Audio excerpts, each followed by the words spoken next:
Halo sahamannya, hari ini kita akan membahas satu perusahaan logistik yang cukup terkenal karena saham yang satu ini pernah memberikan cuan sampai ribuan persen kepada Om Benix yang juga salah satu YouTuber investor, di mana SMDR ini memang kenaikannya luar biasa banget. Kalau kita lihat pergerakannya dari tahun 2020 udah berpuluh-puluh kali lipat. Jadi nggak heran kalau ada yang bisa cuan sampai ribuan persen dari saham yang satu ini. Nama sahamnya adalah Samudra Indonesia Tbk dengan kode emiten SMDR yang di-request oleh teman-teman kita.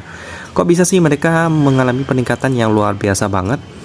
Nanti kita akan bahas sama-sama ya. Kata kuncinya itu pasti karena logistik, karena mereka bergerak di bidang tersebut. Langsung aja kita lihat dari newsnya terlebih dahulu. Laba bersih melesat 128%, laba bersih 3,26 triliun rupiah sepanjang 2022. Kebanyakan beritanya tentang labanya yang bertumbuh sih, karena mereka sudah melaporkan laba tahun 2022, jadi udah 4 kuartal mereka laporkan.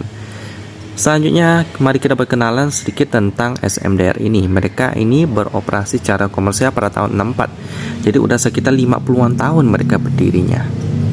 Bisa kita lihat di sini untuk pelayanan mereka ada apa aja, ada shipping, ada juga ports, pelabuhan, lalu logistik juga ada, servisnya juga ada, berbagai tenaga kerja, shipyard untuk perbaikan kapal, sampai properti pun mereka tekuni. Ini pastinya untuk kebutuhan mereka pribadi ya. Kalau mereka mau bergerak di sektor properti seperti landed house, apartemen, sepertinya bukan keahlian mereka di sana.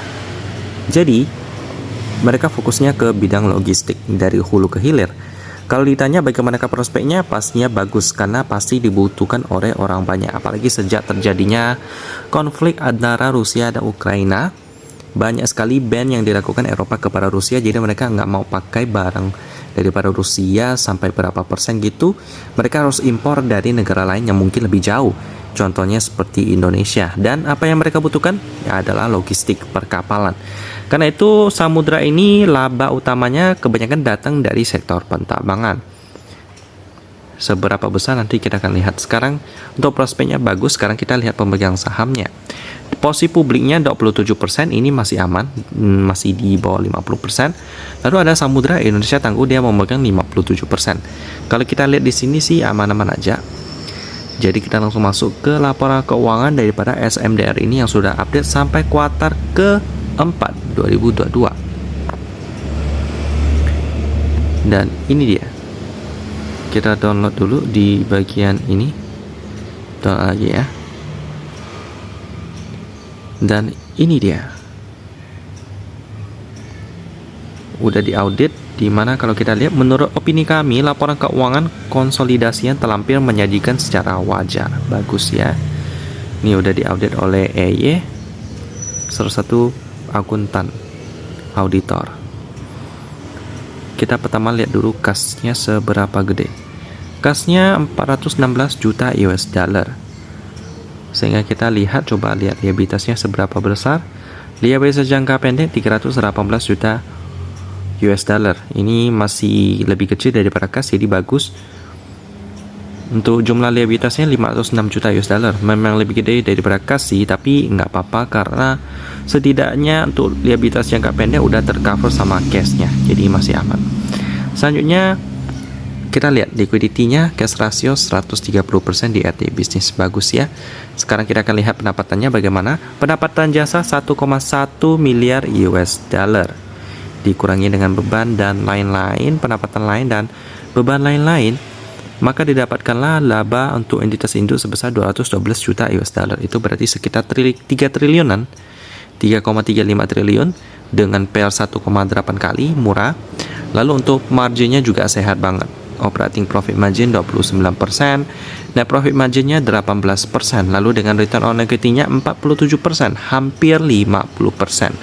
Kenapa? Karena salesnya begitu tinggi. Kebutuhan akan logistik itu meningkat pesat sejak tahun 2022. Gede banget ya. 2021 juga ada meningkat sih karena kebutuhan akan komoditas batu bara, energi. Nah, sebagai buktinya kita akan lihat di pendapatan jasa itu datang dari mana aja. Saya udah pernah lihat dan memang datangnya kebanyakan datang dari sektor pertambangan. Kita coba lihat. Ini pendapatan jasanya. Pendapatan uang tambang itu 968 juta US dollar. Hampir semuanya datang dari uang tambang. Baru diikuti dari kegiatan keagenan, forwarding, dan kegiatan pelabuhan. Lalu ada juga pendapatan dari jasa penanganan peralatan peti kemas dan muatan. Lalu ada juga pendapatan sewa kapal berbasis waktu juga. Dan lain-lain. Jadi kebanyakan memang datang dari uang tambang, meskipun nilai pendapatan jasa dari pelanggan baik pihak ketiga maupun pihak belalasi masing-masing tidak memiliki 10% dari jumlah pendapatan jasa. Jadi memang sangat terdiversifikasi ya, nggak ada satupun pihak yang pembayaran jasanya lebih dari 10%. Itu berarti banyak sekali yang membutuhkan pelayanan SMDR, jadi sangat tercampur-campur. Nah, ini juga biaya jasanya itu kebanyakan datang dari pelayaran dan kapal sih. Lalu ada bongkar muat yang kedua, penyusutan, gaji, bonus, dan tunjangan, dan begitu seterusnya.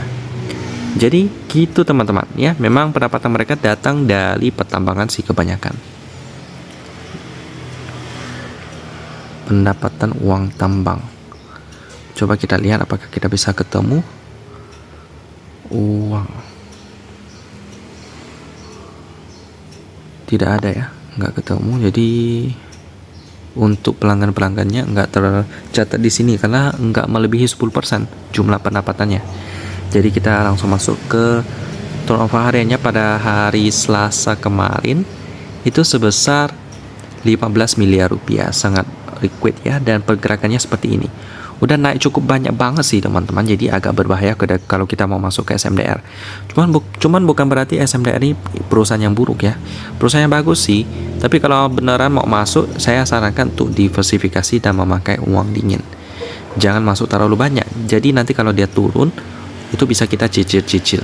Dan kalau misalnya suatu saat labanya ini menurun, karena kita lihat sendiri harga batubara lagi turun banget, jadi kemungkinan pendapatan daripada SMDR ini juga akan menurun sih. Jadi tergantung penurunannya seberapa banyak. Jadi untuk berjaga-jaga, jangan all in dulu sampai laporan keuangannya di 2023 udah keluar. Nah, ini yang menjadi patokan kita.